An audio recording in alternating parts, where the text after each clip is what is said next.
स्वयमेवात्मनात्मानौ वेत्थत्वं पुरुषोत्तम भूतभावन भूतेश देवदेव जगत्पते स्वयमेवात्मनात्मानौ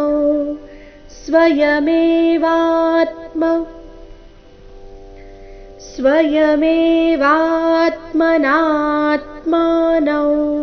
ಈ ಚರಣದಲ್ಲಿ ವ ಮತ್ತೆ ನ ಮೇಲೆ ಆಘಾತ, ಎರಡು ದೀರ್ಘ ಅಕ್ಷರಗಳ ಮೇಲೆ ಆಘಾತ ಇದೆ. ದೀರ್ಘಾಕ್ಷರವನ್ನ ದೀರ್ಘ ಹಾಡಿದ ನಂತರ ಆಘಾತ ಬರಬೇಕು, ಇದನ್ನ ಗಮನದಲ್ಲಿಡಬೇಕು. ಅನುಸ್ವಾರದ ಉಚ್ಚಾರಣೆ ನಾಸಿಕಾ ವ ರೀತಿ.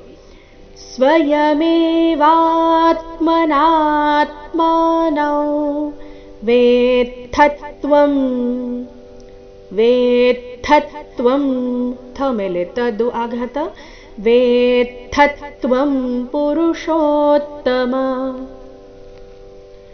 ಭೂತಭಾವನ ಭೂತೇಶ ಭೂತಭಾವನ ಭೂ ಮಹಾಪ್ರಾಣ ದೀರ್ಘ, ಭಾ ಮಹಾಪ್ರಾಣ ದೀರ್ಘ.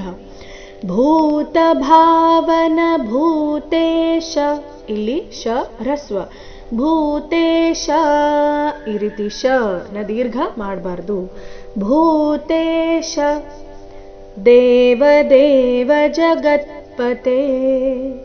ದೇವದೇವ ಎರಡು ವ ಹ್ರಸ್ವ ಬರಬೇಕು, ಅದಕ್ಕಾಗಿ ಮುಂದಿನ ಶಬ್ದವನ್ನ ದೇವದೇವ ಇದಕ್ಕೆ ಜೋಡಿಸಿ ಹೇಳಬೇಕು. ದೇವದೇವ ಜಗತ್ಪತೆ ಈ ರೀತಿ ನೋಡೋಣ. ಪೂರ್ತಿ ಶ್ಲೋಕ ಮೂಲಗೀತೆಯ ಪ್ರಕಾರ.